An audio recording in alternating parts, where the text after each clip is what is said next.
flying back in Nepal. Right as I started, we have the government have a conflict. It's between Maoist rebels and government. They start fighting each other. And back then, only at the beginning, the police had started doing the thing, and all the commercial pilots, they have the government has took over it. So there wasn't a military deployed yet. So all the commercial helicopters, they start flying for the government, fighting with the Maoist rebels. So yeah, I thought it was like being that one. And the one short story was when we were doing those flights. And one day I was flying with some of the high-ranking police officers and military guy. They are going to all the barracks, and each barracks, sometimes they do hopping to boost the morals for their junior officers. And I'm on one of those flights, and I took like a couple of big guys, high-ranking military and police officers. And then just landed in one of the military barracks, and they got a call, and they said they discovered one of the dead body, and they sent me to pick up that body. So what happened is what story was, there was lots of NGOs, INGOs back then in the small villages back in Nepal, small countries, and the Maoist rebels, they didn't like it. The people, the Westerners, they come to help, they didn't like it. They said, no, everybody should get out. And they gave everybody a warning to back up and get out from the town. And a lot of the NGOs, INGOs, they just get off, but some of the NGOs, they just like wrapping up and they got late somehow. And one of the guys was caught by the Maoists, the rebels, and as a punish, they chopped his both hands and both feet and let him die somewhere. But that guy was, and everybody thought, he just got lost because nobody knew what happened. But after that, when the military guys, and they go to patrolling and they found the body. So when I got that area, that body, it was, maybe 14 days, 15 days, decaying in the hot sun, and he was, just like beat by the rock, and animals came, the birds, the eyes. So it's horrible. It's not a good, nice body. It's a pretty decayed body. So I like following the river and following the coordinates, and when I found the body, when I found all the military guys and they found the body, landed there, and the military guys, they are not prepared for body, and we didn't have back then we didn't have body bag or any other stuff. So what they did is they poked big 2 sticks to the body, lift it up, boom, they throw inside the helicopter. So yeah, and then just, okay, Captain, you go, you're good to go. So I didn't have any choice, and I said, okay, I'll take it. Because during those war, I have picked up so many other bodies also, but there's just one story, okay? So yeah, they loaded me, and the body I supposed to take is another 1 hour flight from where I picked it up, and 1 hour flight, and it was really hot day also. And yeah, and I said, they pick up and put in a helicopter. I start flying. Once I start flying back to the base, it's getting hot and hot because I'm descending down more altitude. It's getting hot, and I knew the body wasn't in a good shape, and I thought I'm not looking back. I'm just flying, focus control, looking back. But all of a sudden, my eye goes back there.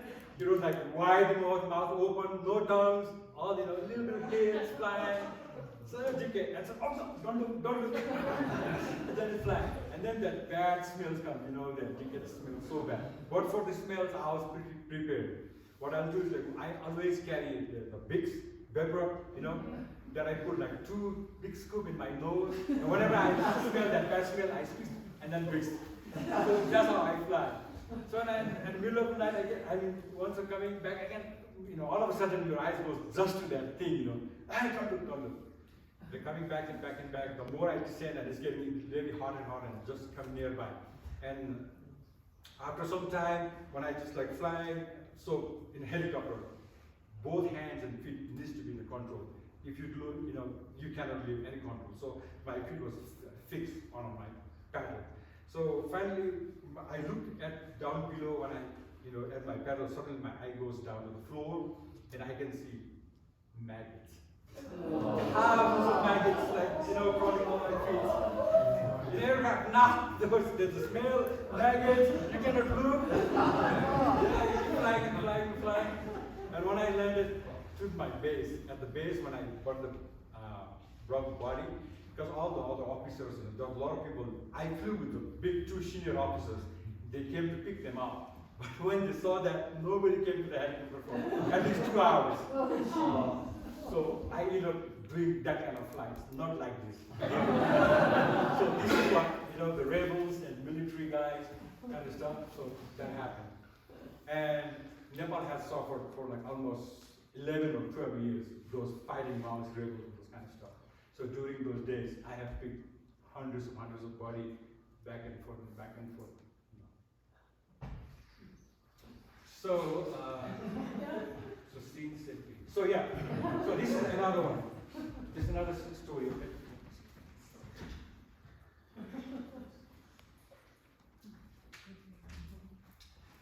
Same again. One of the military barrack, police barrack is not overrun but attacked at night by the Maoist rebel. And normally we get called next morning, if there's injured officers or people, then we have to bring back to the hospital. So yeah, one morning we got called and I was supposed to go to one of the military barracks, pick up some patients and come back. That day, weather wasn't very good. It was, 50-50, but it's not a good weather to fly. And when it comes to save someone's life, everybody gives you extra, whatever you have. When they said, hey, please, you have to save someone's life, and you have extra temptation to go more. I did the same thing.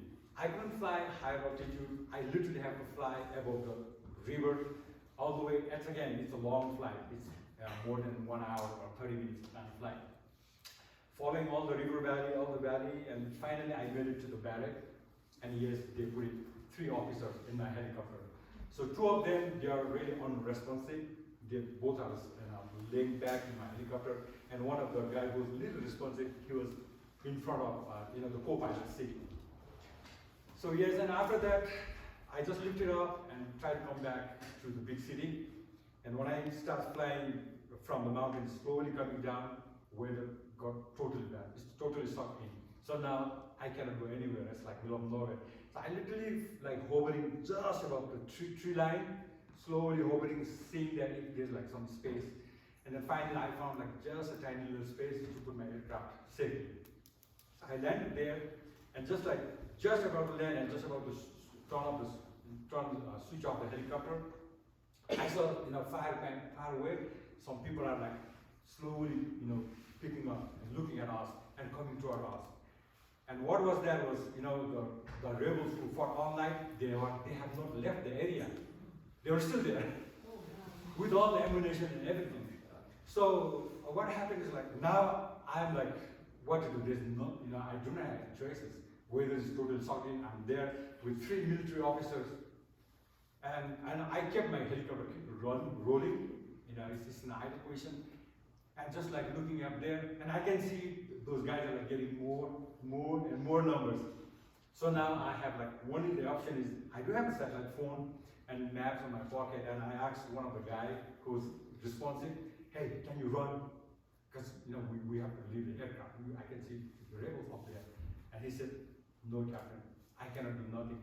You saved your life, leave us here. And when that guy said that, I was, I cannot leave them out. Because if I leave, they will not survive, all 3 of them. And my thought was, instead of getting caught in with those guys, maybe I'll take a risk, maybe I'll take a chance, even in a weather. So I roll up my throttle and I step on a full RPM. In case if they comes a little more closer, I'll just take it off and take a chance in a weather. So I was just waiting and waiting. Maybe the rebels are also got confused. Maybe the military guys, they're coming from down below or something. So they didn't dare to come too close to me. And we're just like watching each other.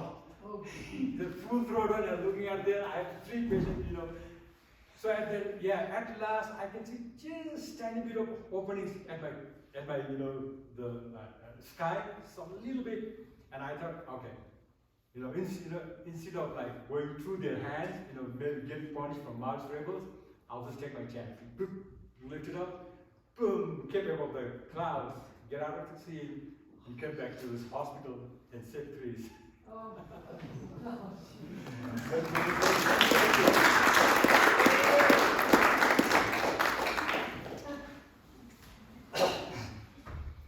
So even Sherpa gets altitude sickness.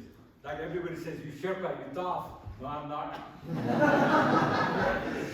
So what happened is, in Nepal, there's so many mountains, a lot of people, they come to climb, and then yes, everybody wants to set a record, right?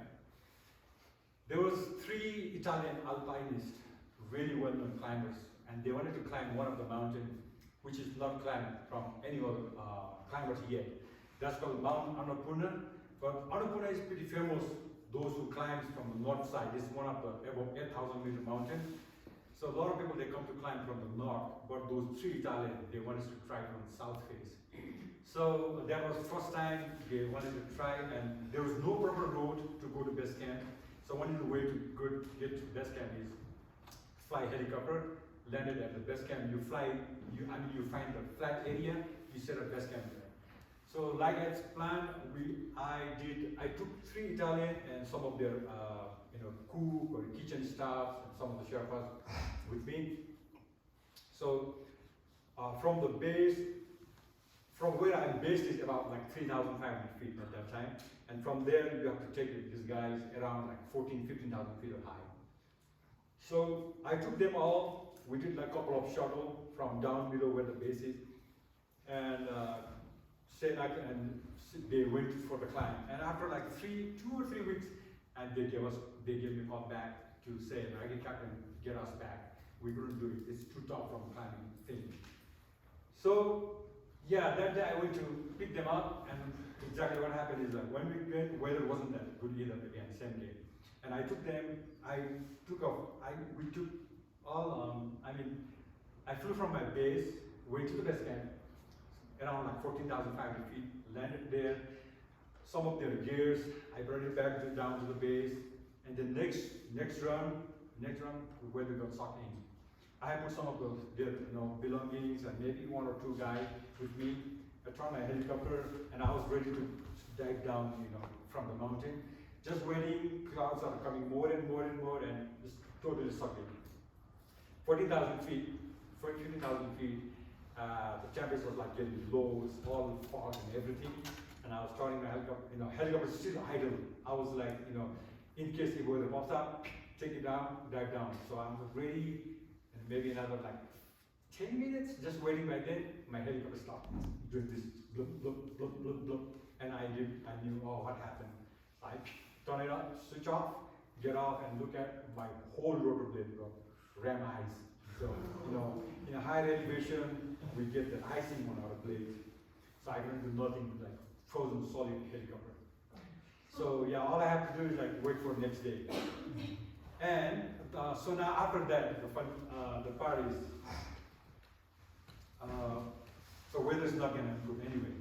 And icing and everything, so we have to wait for next day when weather improves. So now I was worried about myself now. From 3,500 feet going to 14,000 feet, the altitude sickness is there. And after spending maybe, hour or so, I start getting my headache. And that headache is getting more and more and more, and it gets like right back here. It's kind of it's pumping kind of stuff, getting headache. And what I thought is maybe I have to do at least acclimatization. So my plan was, I don't know how it was good or bad. My plan was take a big bottle of hot water and hike even more, 1,000 feet higher. I even hike higher than that, so that once I come down, then I get acclimatized. That's what my first thought. So I took water and went up higher and spent my 2 hours looking. And once it's slightly getting evening, getting dark, and I walk down, no, it didn't help me at all. So headache is getting bad. I'm worried, and the group, they have like maybe Advil or something they gave me, but it didn't work at all. So the thing was to now I have to live, and they sent me a tent also. And all I have was in an aircraft, we carry an oxygen bottle, but there's one small bottle that will last maybe an hour or so. I don't have enough oxygen also. And so once they set up the tank, so my thought was, I'll just bring that oxygen bottle and put my tank, and I just like turning just a tiny little bit, not full, so that it will last all night, just a tiny little bit. They gave us all the sleeping bags, down jackets and everything, and went for the bed at night. So yeah, and in a higher elevation, there's a lot of air but not enough oxygen. So you are like sucking a lot of volume of air but not enough oxygen. So all of a sudden, you need that, and you wake up, right? I have set up my alarm at 6 in the morning. That's normally in the morning, you get 6 in the morning. So when I have that kind of moment and I watch my watch, I look at my watch, just 2 minutes gone. And then no, I need to get rest, I need to sleep, and I try to sleep again, same thing. Look at it, it's 2 minutes. That thing happened all night long. That thing happened all night long. And a lot of the friends, they always ask me, what is the incident you don't forget? This is one of my incidents I never forget. So that night is literally the one of the night I thought I might not make it. And I actually pulled up my wallet and watched my wife's picture, my 2 girls' pictures at that night. So yeah, but again, and that happened all night long. And like I said, and at the end, when my alarm go off, beep, beep, beep, at 6 in the morning, I look at it at 6 in the morning, oh, I lived. I didn't die last night. Open my tent, yes, you can see, there's nice, sunrise, not yet, but it's about to sunrise. And when I look at one of the Sherpa, he was pumping the stove to make some pure coffee, and I said, hey, make me one big cup of coffee. Okay, sir. He went and he gave me the big mug of coffee. I drank it. And when I look at my helicopter that morning, it was frozen dead. All the icicles and everything at the helicopter. They're not what. But the good thing is the moment sun rose, in a higher elevation, the temperature is rising so fast. And within like a couple of hours, all the ice and everything starts melting. So this is back maybe, almost like 20 years ago. So back then, we didn't have a helicopter like these days. So it's all manually start helicopters. So to start a helicopter, to combustion inside the engine, air and the fuel ratio needs to be really correct to start with. And that particular helicopter has never shut down and start up in that elevation before.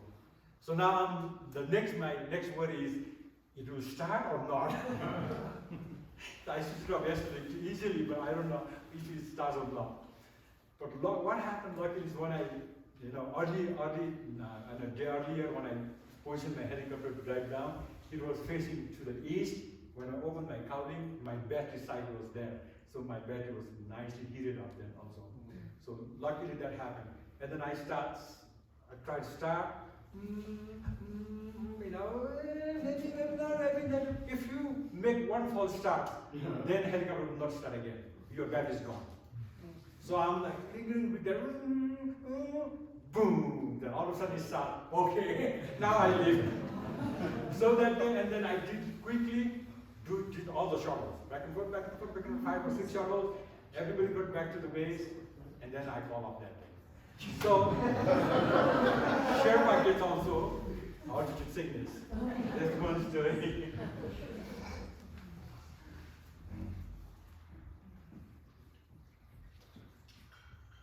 The small acts of kindness.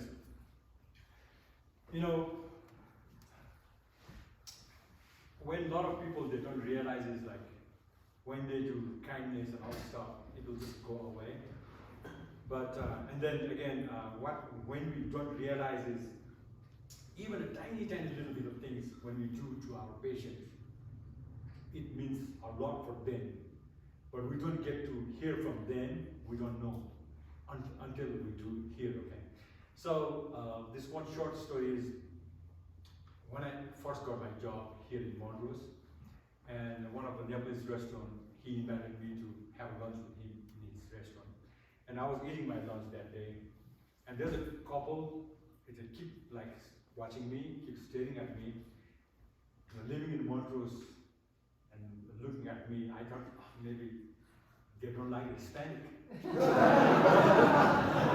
Spanish stuff, they don't like Hispanic. Or maybe something is wrong. But I just I keep going my lunch. And then that gentleman suddenly stood up. He's like 6+ guy with big ponytail. And he just came to me. Hey, I yes, I am. Are you Pemba? Yes, sir, I am. And he grabbed me tightly. Pemba, do you remember me?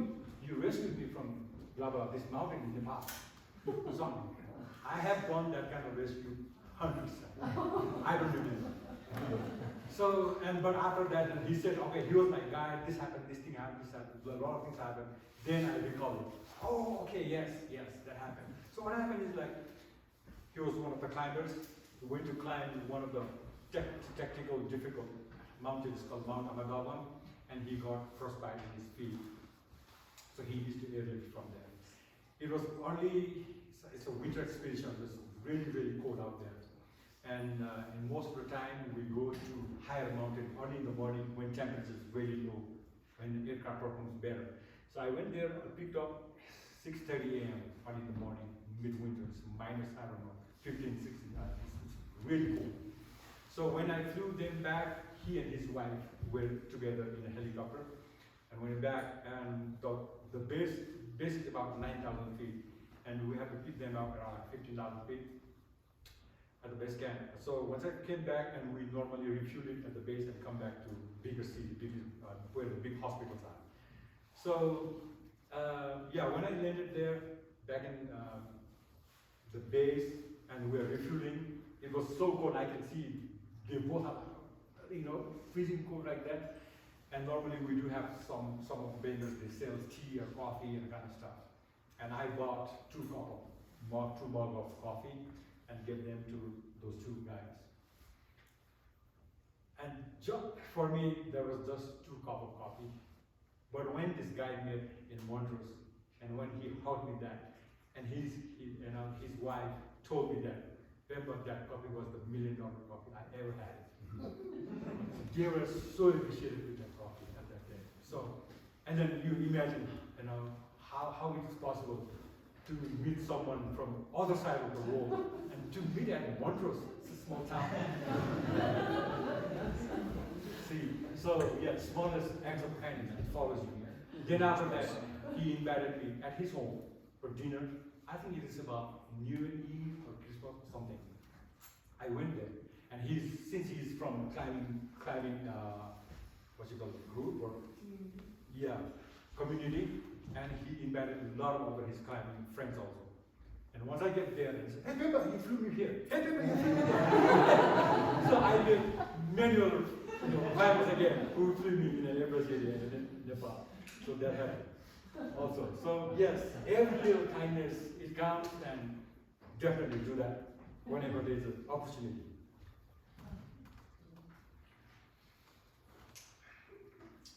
So this one is really special. This story gives you lots of lessons, lots of story again. How karma can change one life. So it is 2013. I was called in Bhutan. Back then, Bhutan, they didn't have a helicopter service. So whenever the Bhutanese, they need a helicopter, they call us from Nepal. And we, it's not a long flight, it's about 3.5 hours of flight. But the Nepalese people, Nepalese pilots, they go and fly in Bhutan. So that particular day was, I was working for the Bhutanese government. They are transporting lots of transformers, the big transformer, to really high countrysides from the big cities. So they called me, and I was there about 8 or 9 days to do that job. And after finishing that job, and the day of return to back to Nepal, so that was my last day of visa expires and helicopter permission expires, and that day. And I was at the airport and ready to get the clearance from the tower to start up and fly back to my country. And that day I was just planning to just go to Nepalese border from India. We have overfly India and Bhutan. So I started late. It's about maybe like 1:30, 2-ish. Just to start with that one. So yeah, just right before starting my aircraft, there's one guy who normally deals with our helicopter in Bhutan. One of travel agency guy. He came running and Captain, wait, and he said, and I said, okay, what happened? And he said, hey Captain, can you do one rescue? So that's I don't have a visa after that day. I mean, if I do the flight, I end up there. And I said to him, hey, I don't have my visa. It's my last day. I do not have my permission for my aircraft. How can you manage all this stuff? I cannot do it unless you can get all this permission and everything.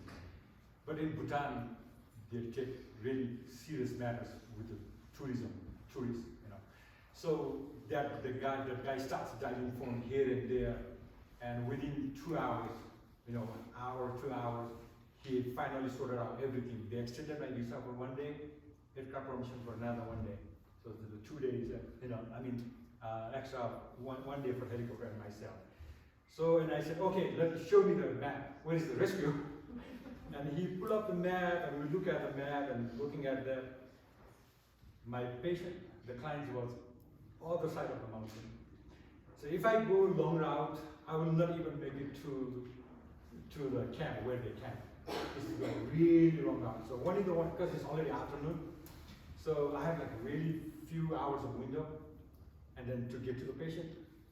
And I plan it, so either I have to climb this whole mountain and then go to the other side, other valley.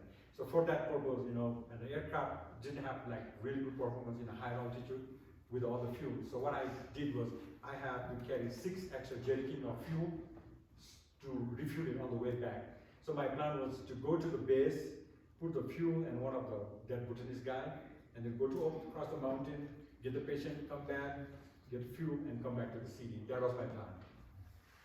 And then the same guy, travel agency guy, he's my friend also. And I said, okay, we go together. I'll drop you one of these places where nobody went there before, no one was there, and you're going to get lost. You just stay there, don't go anywhere. If I lost you, nobody find no one anywhere.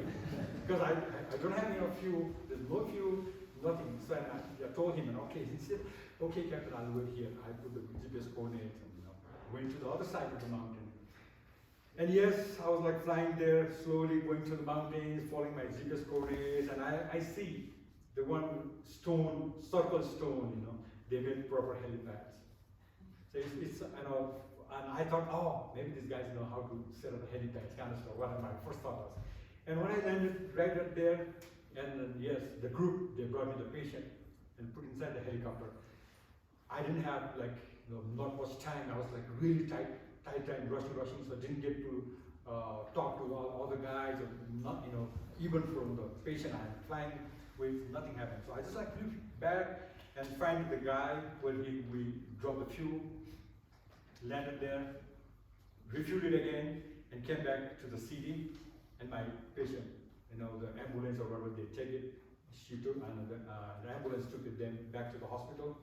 And next morning, I flew back to my country. So for me, till that point, I said, hey, I do this kind of rescue every day. Sometimes 3 or 4 rescues in a day. So what I thought was, okay, I did another rescue, that's all. And I didn't see anything after that. And after going back to Nepal, I remember getting one email from the clients, from the patient.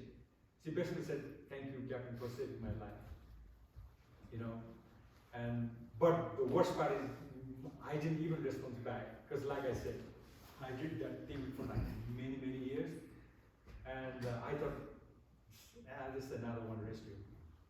So the story didn't end there. After what happened is, after I got, and she wrote, the patient wrote it, saying that she lives in Colorado, her address and everything was there.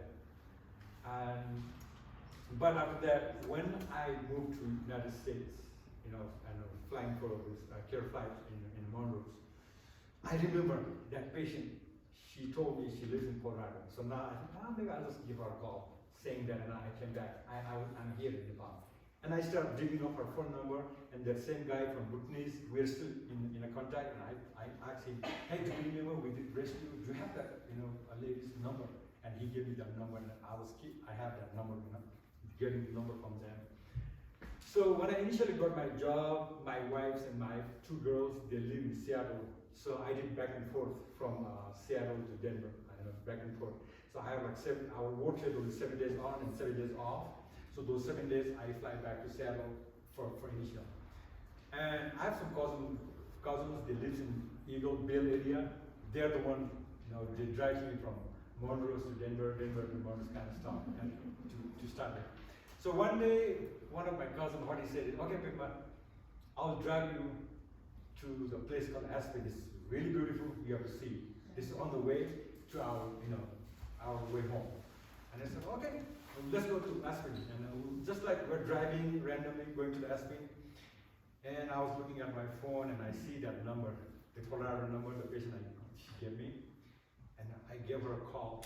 At the beginning, my number is, I came from Seattle, my number shows Seattle number, so maybe she thought it's a spam call or something. She did respond very nicely at first.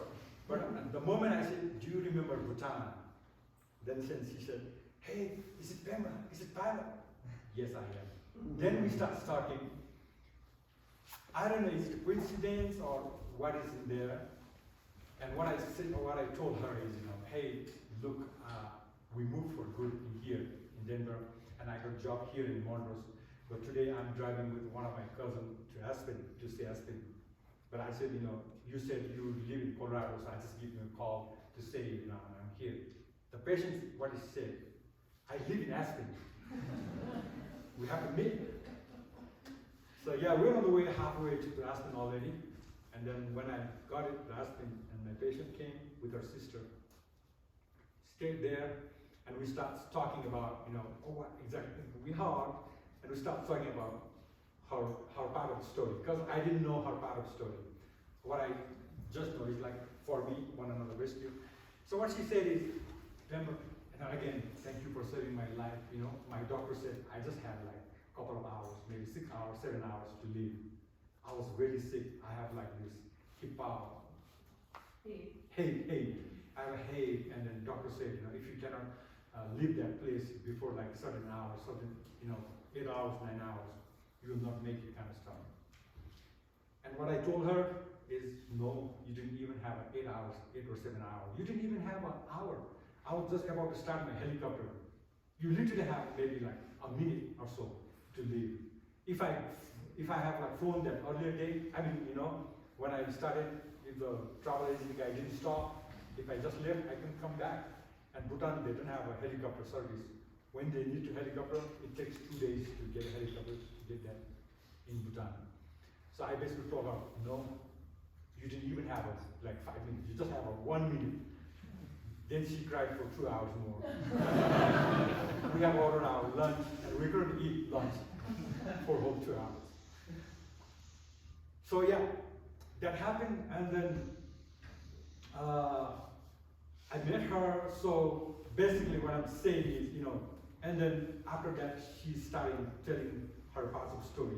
What actually happens, what's going on with her lives, and how is her life now. So there's so much of change in one's life with one small thing. So basically my story is, when you guys are out there, you guys have saved thousands of lives. You guys, the medical folks and crew and the SARS, all you guys are. And we don't get enough thanks. You guys don't get enough thanks, So, but don't be, sad-hearted. There is always someone blessing you every and each night, every week for you. And what I'm saying is, I'm a living witness. I have a witness. Back then, I didn't even know that, the people will appreciate that much for saving their lives. But I have a saver here. So the patient is right here. She's in London. And yeah, come on.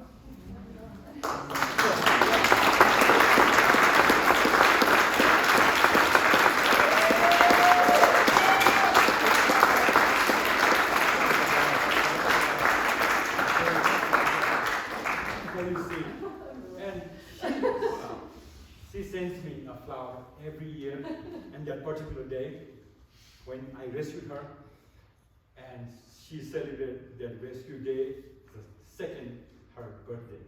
So that's her second birthday. So I'll let her speak a little bit about herself, and then like I said, I'm really lucky that I got someone appreciated me, and that I knew now how important all of you guys are, all of you, each individual who plays such a role in saving someone's life. So I really wanted to say one more thing is, you guys are always special. Be proud of yourself, even though you guys are not thanked enough. Thank you for yourself.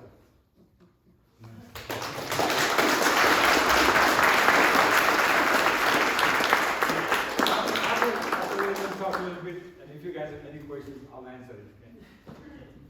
Hi, my name's Landon. The kind of strange part about all of this is I'm actually a rescue member of Mountain Rescue Aspen and have been for 32, 33 years. And it never, ever occurred to me that I would all of a sudden be on the other side of it. And I don't think it ever also occurred to me how much what we do means to the people that we rescue.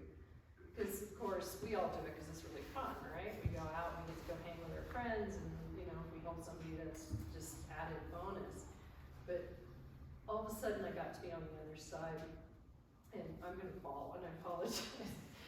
But I grew up in Aspen. I've been there for almost 48 years, 49 years, and so for me mentally, 8,000 feet is sea level, right? Because we've all lived at this altitude, and I've really never lived lower than that. So when I went to Bhutan, it was for the Laya Trek. I don't know if anybody's been to Bhutan, but you may have heard of the Snowman Trek, which is the hardest trek in the world. It goes over, I don't know, a gazillion, 17,000 foot passes. And the Laya Trek is actually half of that. So normally it's done in 15 days. We were all super fit, and we're like, oh, we can do it in 12, so we'll be fine. So we get to Bhutan, and on day 4, I started to feel pretty rotten. And we had progressively gone up in altitude, and the night that I was feeling pretty bad was, we were at about 13.5. And I trained like crazy before this trek, and going up to at least 12,000 feet every single day, if not, a couple times a day. And then of course doing 14ers and all of this stuff. So it just never occurred to me that I could be developing high altitude problems. And I just thought I had a cold or whatnot. That night, I took an Ambien because I couldn't sleep, and somebody came to me. We were in a camp where there were other people from other treks and whatnot, and they came to me and they said, oh, you coughed all night long. And I said, oh, I just had a cold, or I'll be fine. Next day we went over our first 16,000 foot pass, and I have never ever hit a wall like I hit that time. I didn't think I was even going to make it over the pass. And we went down into this bowl that was also at 13.5. And that night was the worst night of my life. I couldn't breathe at all, and I was so hypoxic, I didn't even know where I was. I didn't understand what was happening. I was lying down, and the only thing I can remember is I was coughing like crazy, fluid just pouring out of my mouth, soaking the sleeping bag. It was really cold, couldn't get warm, no matter, I had, actually a 40-degree close sleeping bag, and it was fall, it was like this temperature. It was freezing cold. I kept thinking, I'm gonna wake everybody up.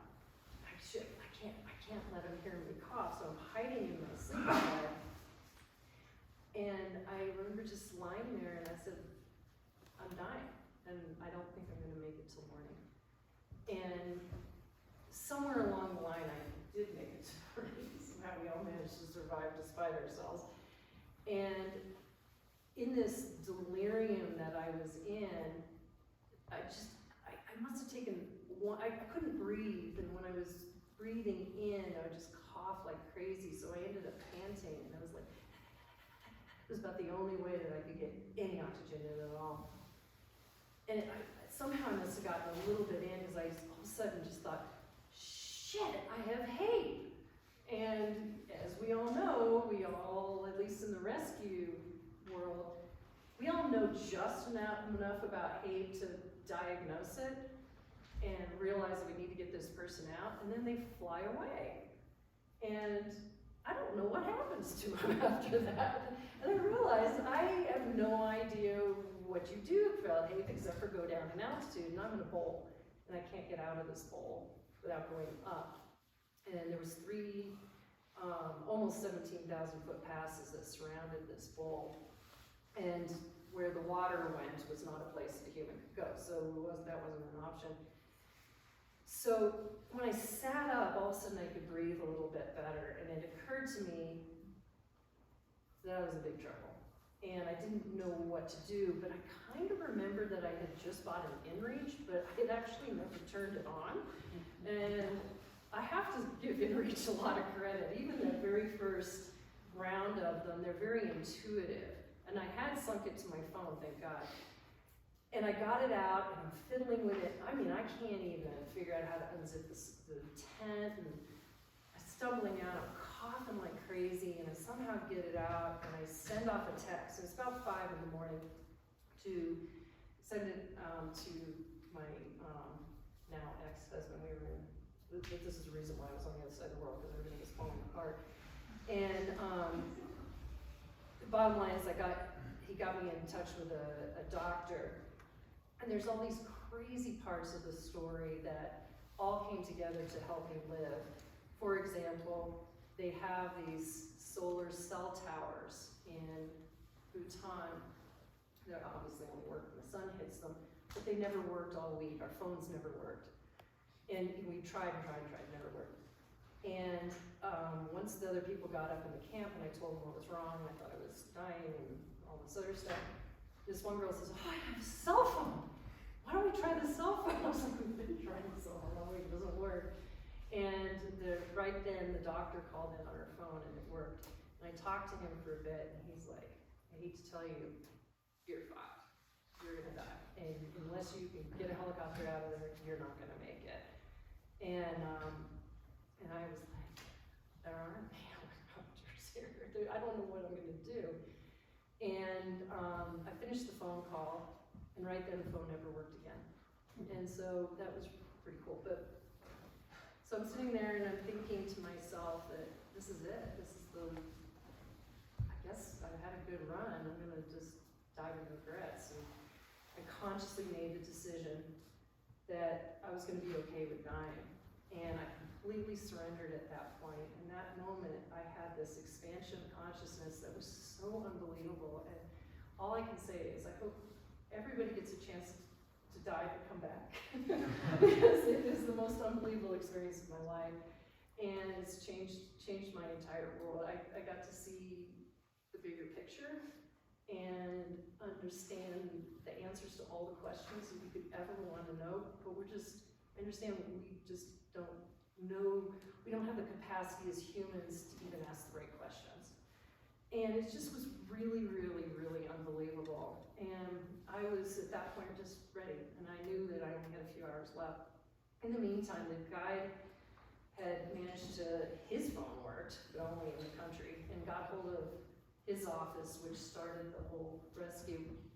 And he came to me and he said, I think we found a helicopter, but we don't know if he can come. And it's in the rescue world. We know that he said there's a 20% chance, and you know what 20% chance, that means it's not coming. It's not gonna happen. So we did have some pack horses, and I had made the decision that at least I could ride the pack horse over, we were 4 days from getting out, so the math wasn't gonna work. I was gonna die on a horse, but at least we would be going towards the city of Tipu. So the camp was packing up, and unfortunately the people I was with weren't medically oriented, and they didn't really understand anything, and the guys didn't really understand. The guy was only 20, he was very young. So as time went on, he came back and he said, I I think they got the permits. It looks like the helicopter's coming, but the winds are too high. We don't know if he's gonna be able to make it, but it's up to 80% now. So I changed my mind and I said, okay, let's stay. And I'm really going downhill at this point. And there was a camp nearby that gave me some dexamethasone, which kind of helped me a little bit. And so we all were in a holding pattern, and I realized that it didn't come. That was it. I was going to die here in the next hour or two. But he came. He's an angel. He came from the sky. And he came rescued me. And took me back to Thimphu, which is at 7,800 feet. And by the way, just in case any of you haven't had HAPE, that wasn't actually low enough to get over HAPE. And I proceeded to die for the next week, albeit much slower, while the rest of my crew came out, because it took them 4 days to hike out.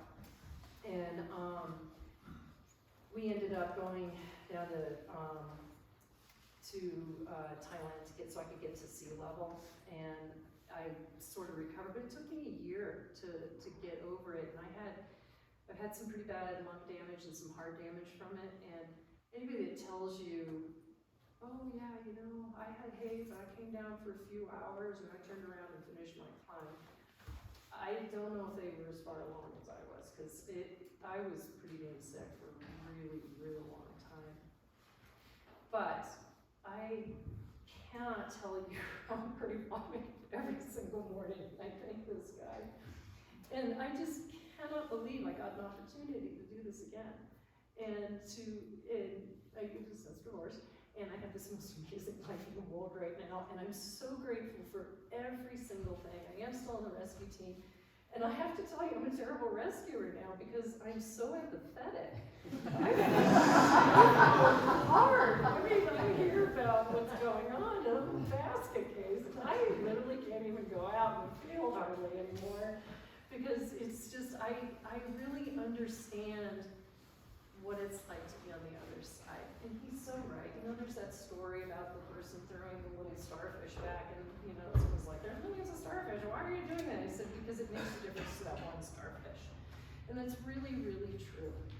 It's just, this is a freaking amazing world, and I didn't realize it until I got to that point. And I just want to thank everybody for everything that they do, because it's awesome to be able to continue living this life. And thank you. And thank you.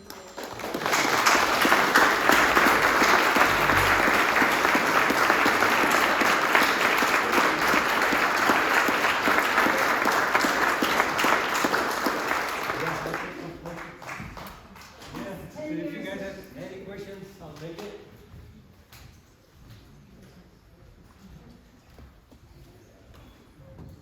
Well done, Pemba. Thank you. Thank you.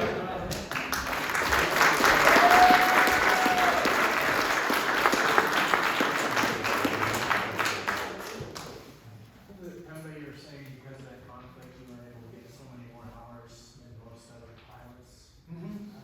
Yes. So when I started first at Nepal flying, to build an hour for a helicopter it's pretty challenging. But working for this government, so every day you wake up around 6, fly and come back home at 6.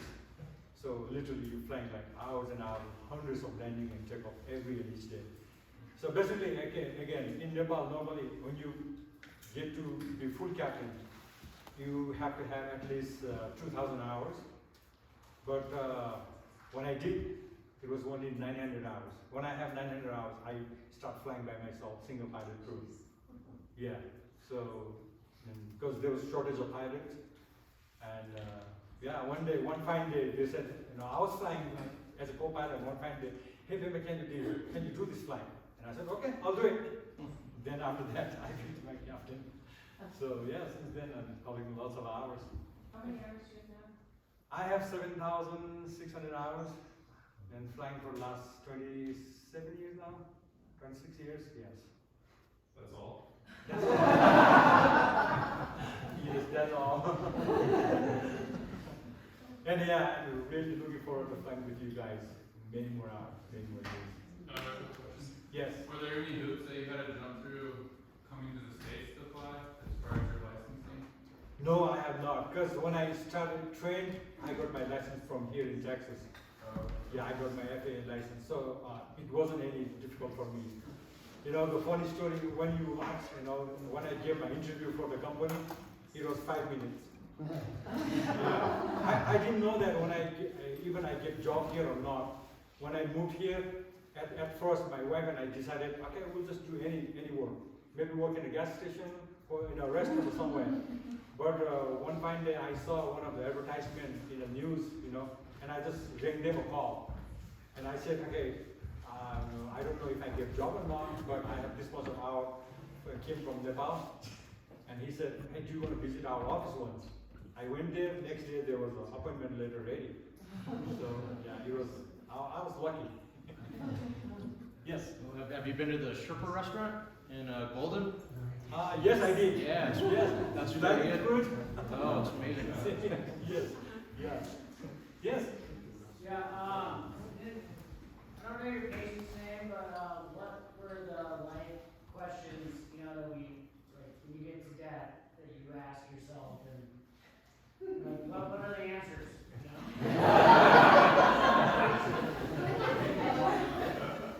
That's actually an interesting question. I'm actually writing a book about my experience, but it's very hard to write about it because we just don't have the language as humans to even describe what happened to me. And yeah, I think one of the things that crossed my mind was I a good enough person? I know that's kind of strange and probably narcissistic, but I was just hoping that I had done enough to deserve the life that I was given. And apparently I must have, because the universe sent me an angel. But it's, you know, it's a really, really interesting question, and we could sit and talk about that for hours, for sure. So, Can you go back to your first slide? Ben. Very, very first slide. Maybe I missed it, but you didn't tell us who that was. I mean, I know it is, but. Yeah. Oh, okay. If you guys know this gentleman, his name is Sir Edmund Hillary. So who conquered the Mount Everest first time. And okay, I'll give you short story for the Sir Edmund Hillary. Okay. So after Sir Edmund Hillary summited Mount Everest, and he asked one of his Sherpa, you know, not the Tenzing Norgay, but the other Sherpa who helped him. Okay, what can I do for you guys? And then the Sherpa simply asked, our children are, there's one, eye without sight. They don't have a school or study. And then Sir Edmund Hillary built a high school in our village. In our village means like it takes 2 hours, an hour and a half or 2 hours to climb to that school, go to school from where we live. So Sir Edmund Hillary had made a school, and he had made so many schools, so many hospitals, uncountable. And for us, he's our father figure. And even all the village, all the people, they believe more him than the government. So, and Sir Edmund Hillary, whenever he visited, he have flown with me many times. He visited every year. He just wants to see Everest. So we took him to do a mountain flight every time we landed closest to the Everest. He spends hours, and he get to meet all his old Sherpa, folks who he was climbing with. He spends and come back. And this was his last visit to Nepal before he died. And he was not even supposed to fly in a higher elevation, but he can see the Everest. So I took him to the place called Nagarkot, which is not very high spot, like 6,500 feet elevation, but he can see the Everest. And he spent there maybe 3 hours just watching the Everest. And there was him. Yes, and I went into school when I was young. So, yeah. Yes. I just wanted to add one more thing to what somebody asked in the back. One of the biggest things that I realized is that, by the way, fight, everything is gonna be alright, and it's all really good, and do not be afraid to die. I just want you all to know that. It's very wonderful. It's a, yeah. I'm so glad we don't wanna go there quite yet. Any questions? Any more story you want to hear? No. We'll have some good stories for next time also. So yeah, again, thank you so much for having me here. Yeah.